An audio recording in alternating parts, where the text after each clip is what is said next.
Hello guys, this is bear guys. আমি আইছি গাজীপুর, এক বিশাল বড় জঙ্গল। এই জঙ্গলে একবার ঢুকলে মানুষ সহজে বাড়িতে পারে না। তো আমি আজকে 3 দিনের জন্য এই জঙ্গলের ভিতরে কিভাবে লতা পাতা খেয়ে বেঁচে থাকতে হয় এটা আজকে দেখবো। এটা আমার জীবনের চ্যালেঞ্জ। আপনারা ভিডিওটা দেখতে থাকেন, চলো আমার সাথে। এই যে আমি জঙ্গলে ঢুকে পড়লাম, ঠিক আছে। জঙ্গলে ঢুকে অনেক রকমের গাছ উদ্ভিদ আছে এখানে।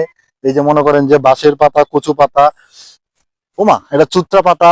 তো সুতরাং এটাকে টাচ করা যাবে না, এটা আমি খেতেও পারবো না। কিন্তু আমি বাঁশের পাতাকে বেশ কয়েক ঘন্টা থাকতে পারি। তো আমার এখন প্রচন্ড খিদা, আমি এখন বাঁশের পাতা খাবো।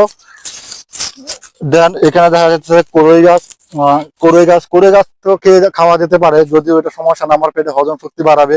তো এটা আমি খাবো। তো গাইস, এখানে দেখা যাচ্ছে ড্রেনের ময়লা পানি, কোনো সমস্যা নাই। এগুলো আমি নিয়ে রোদে শুকিয়ে তারপর আমি আমার গলা তৃষ্ণা মিটাবো। তো এভাবে আমি 3টা দিন এই জঙ্গলে পার করব।